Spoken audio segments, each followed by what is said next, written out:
Odd Thomas is a young man who lives in a small town in Southern California called Pico Mundo.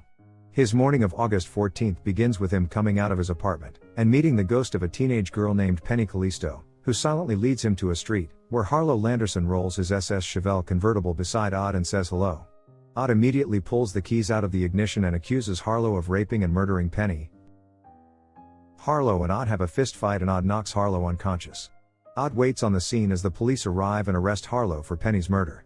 Odd then meets with his friend, Police Chief Wyatt Porter, who knows somewhat of Odd's psychic gifts of seeing the dead and promises to spin the story to keep public attention away from Odd, as Odd does not want that attention.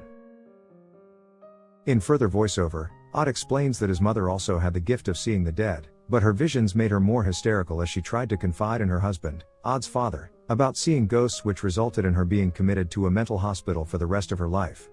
From then on, Odd struggles to keep his gift about seeing the dead a secret from nearly everyone.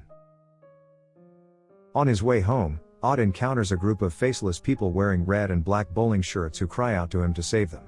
As the vision progresses, a faceless gunman shoots them all, including Odd. He wakes up disturbed and heads to his job as a short-order cook, where he ends up serving lunch to a strange man with a haircut that resembles some kind of mold.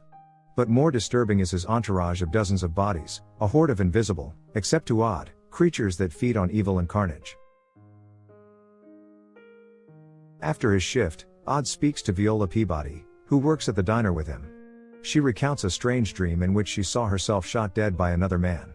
Odd asks what the man was wearing, and Viola describes the red and black bowling shirts from Odd's vision. Odd uses his psychic magnetism to find the disturbing man from the diner, leading him to the mall where Stormy works at an ice cream shop.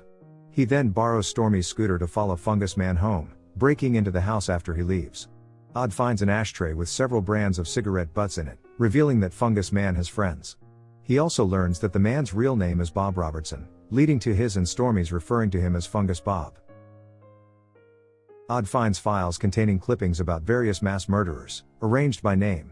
In Robertson's file, he only finds a blank calendar page for August 15th, leading Odd to realize that something bad will happen within the next day. One of Bob's friends returns to the house, scaring Odd off, though Odd does not get a look at him. Odd reports on Robertson to Chief Wyatt Porter, who asks his new deputies, Varner and Eccles, to put a watch on Fungus Bob. Odd then meets Stormy for dinner in the belfry of St. Bartholomew's Church, but when Odd sees Fungus Bob approaching, they flee to the sacristy and subsequently escape the church only to hear Robertson destroying the sacristy. Stormy calls Chief Porter, who finds the church trashed but with no physical evidence to link it to Robertson. Psychic magnetism then leads Odd and Stormy to Green Moon Bowling, where Odd realizes that the black and red uniforms originate there. Chief Porter sends Officer Simon Varner to keep an eye on the place on Odd's advice. Varner asks Odd about Bob Robertson and is surprised to learn that Odd had encountered him only a few hours ago. Odd and Stormy then visit Viola to get more details about her dream. She describes the events in vague detail, including descriptions of crowd noise, old-fashioned music, and rushing water. Viola then realizes that she and the man in the red and black shirts were not the only victims of the shooting, but rather a large group of people. He instructs Viola to leave town, telling no one of her itinerary. Driving home, Stormy is overcome with fear for Odd's safety. He pulls over to comfort her, only to hear a woman screaming. He runs to her aid, only to find that she's been mauled to death by dogs he had seen earlier at Robertson's home. At the scene, a man had apparently tried to rescue her by shooting the dogs but was too late to save her. The dead woman is Lisette, who was being fixed up with Officer Eccles by Chief Porter and his wife Carla. Odd and Stormy return to her apartment. Realizing that Stormy will be safe, Odd sneaks out and returns to his apartment only to find a gun on his floor and the dead body, gunshot to the chest, of Fungus Bob in his bathtub. He realizes someone is attempting to frame him for murder, and that if he reports anything to the police, Chief Porter would be forced to arrest him, preventing him from intervening in the next day's disaster. Odd notices that Fungus Bob is cold and stiff, indicating he's been dead for quite some time, and deduces that the encounter at the church was with the dead man's restless spirit. Wrapping the body in sheets, Odd then takes the dead man to an abandoned restaurant/prison/church and leaves him in the empty gas chamber. As he drives back through town, he notices hundreds of bodacious swarming, indicating the scale of the coming events. Meanwhile, Chief Porter is shot in the chest at his home.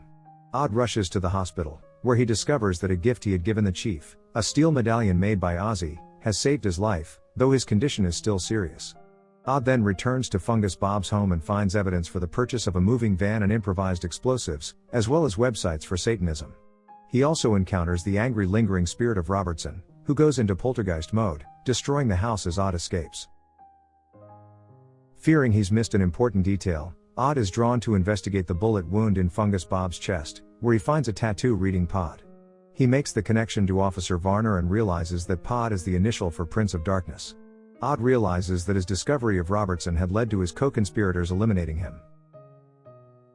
Odd's psychic magnetism then draws him to the loading dock at the mall, where he grabs a baseball bat just in time to disable Eccles with a blow to the face, though only after he had killed the members of mall security. Odd notices that Eccles has his police uniform on under his tactical gear, showing how he had planned to escape. Odd takes Eccles' pistol and seeks out Varner, only to hear screams from the end of the mall where Stormy works. He hurries to confront the gunman and can kill him with a pistol.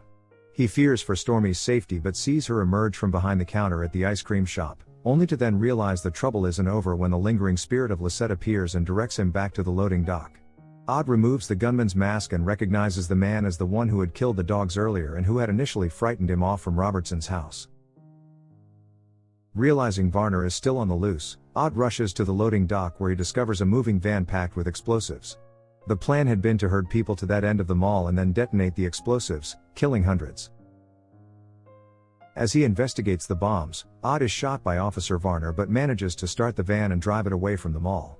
Varner clings to the outside of the van and attempts to kill Odd, who jumps from the van in time for it to crash into a drainage ditch and detonate spectacularly. Odd wakes in the hospital to find Stormy attending him. Viola and Carla come in to greet him and inform him that Chief Porter has pulled through. Odd is a local hero and retreats to Stormy's apartment, apparently enjoying spending uninterrupted time with her for an extended period. Chief Porter, his wife, and Viola finally come and snap him out of his delusion, whereupon he learns that Stormy is, in fact, dead and he has been spending time with her lingering spirit.